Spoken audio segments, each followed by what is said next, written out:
A minha missão é ajudar você a se tornar a sua melhor versão. O transtorno do espectro autista, mais conhecido como autismo, é diagnosticado quando há uma dificuldade no neurodesenvolvimento infantil que reflete na interação social, na comunicação, nos comportamentos. Hoje são 70 milhões de casos de autistas no mundo.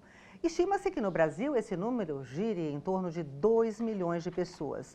Não há aí uma precisão desse número porque não existia a inclusão de autistas no censo demográfico. Mas isso mudou a partir do último dia 18, quando o presidente do Brasil sancionou uma lei que obriga a inclusão nos censos demográficos de informações específicas sobre o autismo. E para comentar essa nova determinação legal, nós convidamos para vir aqui até o Jornal da Câmara a psicopedagoga Michele Freitas, nossa convidada de hoje, ela que é diretora do Instituto de Educação e Análise de Comportamento, referência em capacitação de profissionais e pais de crianças e adolescentes com atraso no desenvolvimento, como o autismo. Muito obrigada pela tua presença, prazer enorme em tê-la aqui com a gente. Quando a gente dá essa notícia que vai haver a inclusão do autismo no censo demográfico, o que isso significa na prática? É importante esse tipo de medida? Essa medida ela é de suma importância, por isso ela foi tão comemorada pela comunidade de pais de crianças com autismo, porque se a gente não tem dados suficientes para saber qual é o alcance do autismo no Brasil, nós não temos aí previsões de políticas públicas, de capacitação de pessoal e até questões educacionais juntamente às escolas. Pela sua experiência nesse segmento, né, que tipo de informações esse censo deveria tentar obter, né? Um questionário específico. O que você acha interessante nesse sentido? Bom, é muito importante que a gente saiba onde estão, se tem alguma região no país que tem uma maior concentração de autismo, porque isso a gente pode pensar em políticas públicas específicas. É importante a gente saber o nível desse autismo. Então, hoje nós temos uma previsão dentro do DSM-5 de nível 1, 2, 3, que seria de leve a severo. Então, qual é a proporção que nós temos? Mais autistas leves, moderados ou severos?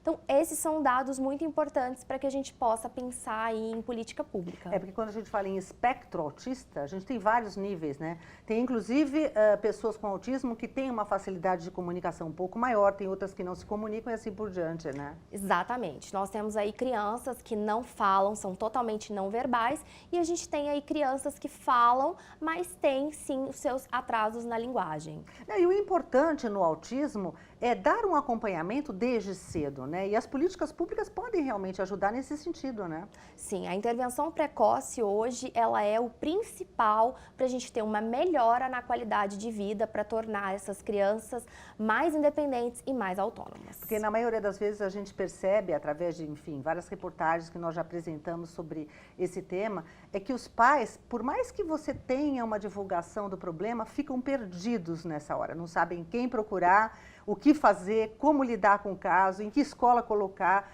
É sempre um dilema, né? Sim, até o excesso de informação ele é prejudicial, né? Porque eles têm um leque tão grande de opções de intervenção que eles muitas vezes não sabem o que é de fato melhor, o que é a melhor evidência científica existente hoje para o tratamento com o autismo.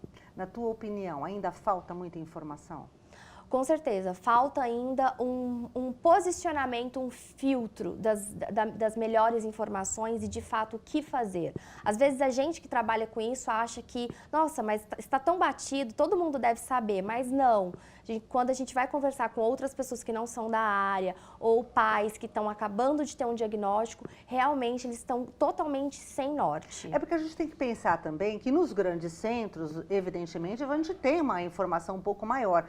Mas quando a gente fala de autismo, isso pode acontecer em qualquer lugar, em locais longínquos do nosso país, né? Então é importante a gente dar esse tratamento, né? A questão e ter realmente informação em todos os lugares, né? Sim, o primeiro passo realmente é a qualificação de pessoas para atender essa população. Entendi. Agora, quais são as suas expectativas sobre esse primeiro ano em que a gente vai ter esse censo demográfico? Assim, eu imagino que você deva ter uma perspectiva nesse sentido. O que você espera?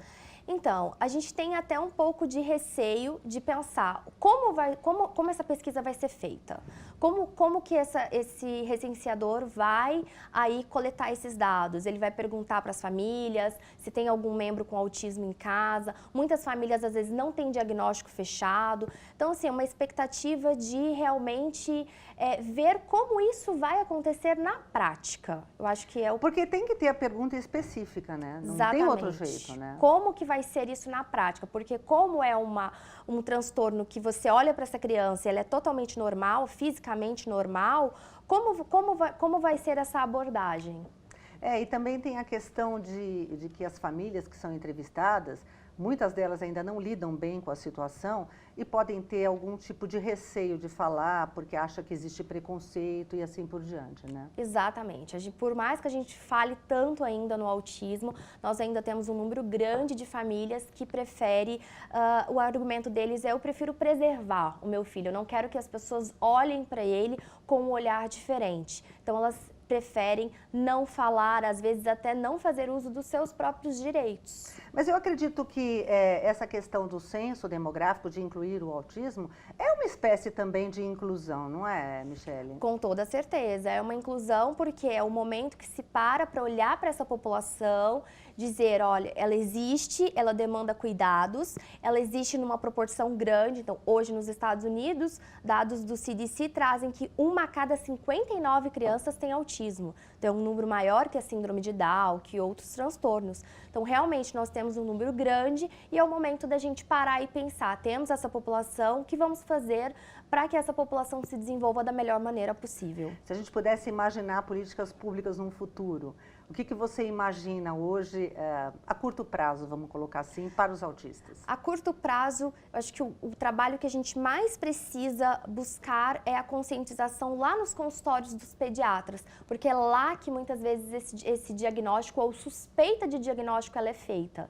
Então, a gente começa desde a capacitação lá na faculdade de medicina, vamos para os consultórios dos pediatras, para dali a gente poder desenvolver uma rede de serviços capacitada a atender essa população. O importante é lembrar, né, que é um trabalho árduo, né? Quer dizer, a gente tem que começar aos poucos, mas precisa começar em algum momento, né? É preciso. E aí essa inclusão agora do autismo no censo, digamos que seria um caminho já a ser trilhado. Com certeza, é um primeiro passo.